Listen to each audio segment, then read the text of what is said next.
Our final speaker is Joanna Lee. Joanna is the Chief Partnerships Officer at the CDP, where she's responsible for the CDP's government and corporate partnerships.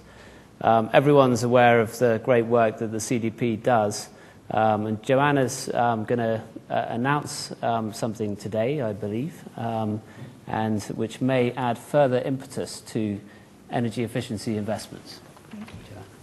Thanks.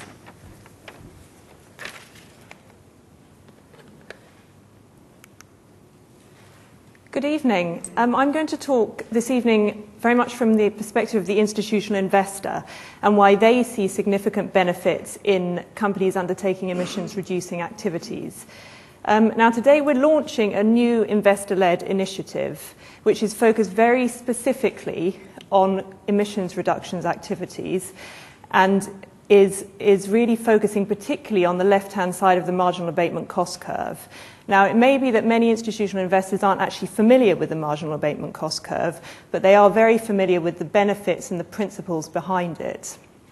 Now, we've been working with institutional investors for over 10 years now, and we represent over 551, holding 71 trillion in assets under management. And on behalf of these investors, we get over 3,000 companies to report through us on an annual basis. These are the world's largest companies as a rule. And we also do a similar process for customers who want to collect the same kind of data from their suppliers, so Coca-Cola, Walmart, Dell, really big companies. And today, for the first time, we're going a step further, and we're actually asking companies on behalf of investors to go beyond disclosure and to actually take concrete actions to reduce emissions. So as of today, a Vanguard group of investors, 34 in total, with 7.6 trillion in assets under management, will be asking the world's largest 500 companies to take action to reduce their greenhouse gas emissions. Now, what's driving investors to do this? Why is CDP doing this? In 2009, we undertook a report with Mercer to really get a better understanding of how investors were using our data and what they were actually doing with it. And one of the questions that we asked investors was, would you see value in going beyond disclosure and asking companies to actually look at carbon-reducing initiatives? And the majority of participating investors in that survey came back and said yes, very clearly they would see value in this approach. In the same year, Lord Sharman, the chairman of Aviva, actually stood in this same room at this same podium and called very clearly on CDP to launch what he called a carbon mitigation project. And he felt that CDP could really help the investment community to use their influence to encourage companies to look at the benefits of implementing emissions reductions. And of course, those business benefits are becoming increasingly clear. We've already heard today that many companies are already beginning to realize them. And there's a lot more awareness around the business benefits of reducing your emissions than there was in the past. So what exactly are these investors going to ask companies to do?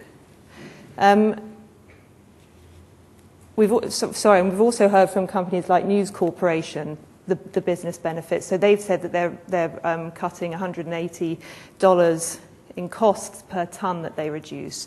So the momentum is building. So this is what investors are going to actually be asking the global 500 companies to do. Firstly, if they don't have a reduction target, they'll be asking those companies to set one.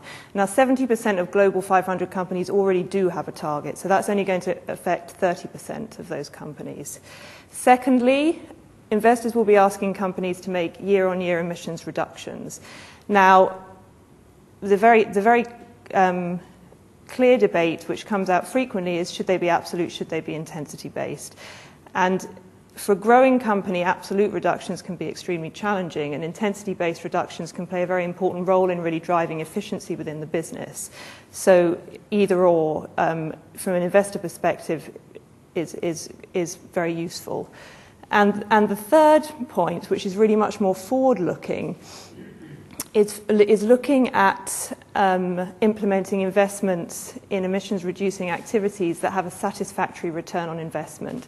Now, that word satisfactory will obviously depend significantly from company to company, and investors don't want to micromanage their portfolio companies, but they want to send a clear message that this is the direction of travel, and then it will be the decision within the individual companies as to what a satisfactory return on investment actually is. Now, from an investor perspective, we've heard some quite varied views on the benefits of their portfolio companies in looking at emissions reduction activities and implementing them. And I've got two examples here. Aviva investors, who've been a founding supporter of carbon action and very supportive in developing it throughout the development phase, have clearly identified that they believe that external costs will be internalised into company cash flows and profitability. And they're really interested in this from a risk mitigation perspective, and because they feel that the business case is often very clear for companies. Scottish Widows Investment Partnership, another founding partner, they believe that it's a win-win effectively, that you don't need to choose between reductions and high financial returns, because rising energy costs particularly are going to mean that cutting energy usage and energy efficiency just makes good business sense. So this really demonstrates clearly that investors' interest in their portfolio companies implementing carbon reducing activities is growing significantly. And this initiative is particularly focused on the activities on the left-hand side of the map curve. And it's worth noting this graph is just a demonstration of how investor focus on disclosure has grown significantly over the last 10 years. So in year one, which was 2002, there were just 35 investors, approximately the same number that we have today asking for emissions reductions, in 2002 asking for disclosure. Now, disclosure has now become carbon disclosure has become a mainstream business issue for most major businesses. We now have 534 in 2010, 551 investors asking for disclosure in 2011. And it's interesting to see that trajectory from an investor disclosure perspective. And I think if we see that same trajectory from a carbon action perspective, it wouldn't be surprising. And we certainly feel that this has the potential to really transform the way businesses look at carbon emissions activities, and to really see the benefits from a business case perspective all over the globe.